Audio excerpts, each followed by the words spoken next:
Day.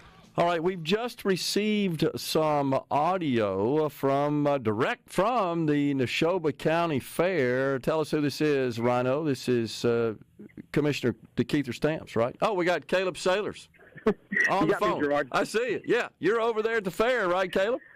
Gerard, I am standing where you will be sitting tomorrow. Okay, awesome. Yeah, right there by Founders Square. Right here at Founders Square, we just had the national anthem performed, and thankfully there's other little press conferences going on. The lieutenant governor and the state auditor are speaking to the media right now. We've got Ben Milam, some boots on the ground, with a microphone up to Albert Hoseman's face and trying to get some questions answered from the lieutenant governor. But thankfully, everybody kind of stopped and saluted our flag and stood for the national anthem and had a moment of unity amid all this political chaos we've seen here in the past few weeks, Gerard. Very cool. Okay, so what do we have to share, Rhino, here with DeKeither Stamps, Public Service Commissioner for the Central District, DeKeither Stamps? Yeah, he had something he wanted to say about the potential for a changing of hands in the Oval Office. So Commissioner DeKeither Stamps called on President Joe Biden to resign from office, and we have an audio clip. Y'all can feel free to play that now so our audience can hear it. And one of the best ways that we feel that Mississippi and Washington, D.C. move forward is for the President of the United States to resign. That will force the Vice President and the Speaker of the House to work together. Because in the next 6 months, they're going to walk in the White House and work together to move this country forward. Now, I know it's unprecedented. That's something that's never been done in American history. But I believe that Vice President Harris represents some of the same principles as President Biden. The Speaker of the House represents some of the same principles as President Trump. And seeing those two entities put aside the political differences and work together for the next 6 months is probably some of the best time and medicine this country needs to see people working together. Okay, so can you kind of translate that for us, Caleb? It was a little difficult to make out, but what I heard was the commissioner calling for the president to resign, which would elevate the vice president and presumptive Democratic nominee for president to be the current president, the sitting president for the duration of the term. Yeah, Gerard, so during the speech, before that, Commissioner Stamps, who was narrowly elected to Mississippi Central District Public Service Commission. He defeated an incumbent Republican, Brent Bailey, by a narrow margin. He had called for the Mississippi and the country as a whole to kind of come to a point of unity. And he said one of the best ways to move our country and even our state forward would be for President Joe Biden to step down from office and for Speaker Mike Johnson, our House Speaker, and Kamala Harris, Vice President and presumptive Democratic nominee, to work together.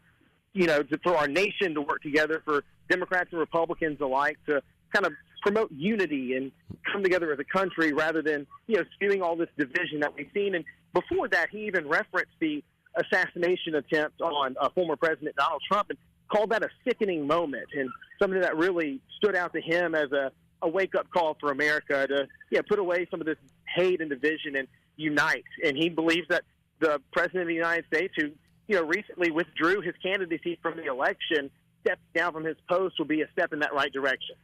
Yeah.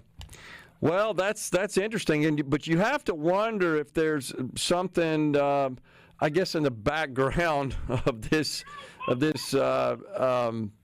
encouragement, I guess, or calling for the president to step down, which is, does that give the vice president, presumptive, again, nominee, likely to be the nominee for president, sort of a bigger bully pulpit, serving as the president to get some experience under her belt as we approach the November election? So maybe it's not all as, I guess, it appears on the surface with Commissioner Stamps' statement here. I definitely won't assign ulterior motives there, but one would definitely be led to believe that amplifying or elevating the vice president to that presidential role, would give her the appearance and the vision, the view of the president of the United States, so the country would see her as acting president rather than a presidential nominee. Maybe, I don't know. I wasn't able to get the commissioner afterward to further discuss his stance on the matter, but that is what he said during his speech at the fair. Yeah, that's interesting. Did anybody have a heads up on this? Was this totally unexpected, kind of out of the blue? Honestly, none of us expected it at all. Ben Milam, our other MMJ there, and I kind of looked at each other and shrugged when he said that. We didn't really know how to take that statement or what to. No one expected it. It caught, for me personally, it caught me off guard. What was the reaction from the crowd there? We had a lighter crowd, and there really wasn't a lot of a reaction. You didn't hear any gasping or any applause, or there was really no reaction. It was kind of bleak, to be honest. Interesting. Wow. Anything else get your attention in any of the speeches that you took in today? So candidate Ty Pinkins, Democratic candidate for Senate in Mississippi, who is challenging incumbent Roger Wicker, never mentioned the senator's record, never talked about his opponent at all during his speech. But it was kind of a contrast between him and Commissioner Stamps when Commissioner Stamps called on, the assassination attempt on former President Trump as a, call to unity for America. Ty Pinkins sang a different tune. He talked about how the January 6th, what many have called an insurrection attempt at the Capitol, he called on that as, a reason for us to unify as a country to prevent things like that from happening. So there was a sharp contrast between those two Democratic, one is a Democratic elected official, one a Democratic nominee. And then State Auditor Shad White, he talked about, weeding DEI requirements out of public universities and public institutions in Mississippi and cutting taxpayer fraud or wasteful spending at the state level. And then Lieutenant Governor Hosemann touted the state legislature's accomplishments in education, most notably the new public school funding formula that we passed this past year in Mississippi. And those are some of the highlights from today. I'm sure we'll have more from House Speaker Jason White, Governor Tate Reeves, and other speakers tomorrow. Yeah. Interesting. Well, I'll be headed over there later on this afternoon, and I'm sure I'll run into you guys tomorrow as well. We got the tent, the set, getting set up for our broadcast. The Gallo Show, I think Mandy Gunnasekara is going to fill in and be hosting there from Founder Square, 6 to 9, Gallo. And then we're on the air at 10 tomorrow. And I haven't seen the lineup yet, but I'm quite sure we'll be talking to many of those who are making speeches both today and tomorrow. So that ought to be fun. And, Gerard, just a heads up for our listening audience, too. Tomorrow morning at 7:05, Ben Milam and I will both be giving another recap from today on with Mandy Gunnasekara. So for those listening into the Paul Gallo Show tomorrow morning that guest hosted, you'll have Ben and me earlier in the 7 o'clock segment, and we'll be giving a little roundup of what happened today. Okay, awesome. We look forward to that. Well, Caleb, appreciate you calling in and giving us that update. Thanks. Thanks, Gerard. So there you go, folks. So you wonder, Rhino, are you going to see more from the Democrat Party? I mean, when it starts coming from members of the U.S. House and Senate, just as they were imploring the president to withdraw from the race, might you see some additional calls? Commissioner Stamps, as a Democrat, maybe he's plugged in, and maybe that's kind of the plan. You don't think so? You think he just did that on his own accord? I think that's a novel idea to be floated, especially somewhere like Neshoba, where it can start some buzz and get a conversation going. But I feel like Kamala's team spent every ounce of their political capital behind the scenes and I still sincerely believe that her and her team threatened a 25th Amendment on Biden, and him stepping aside in the race was about as much as they could get with that threat.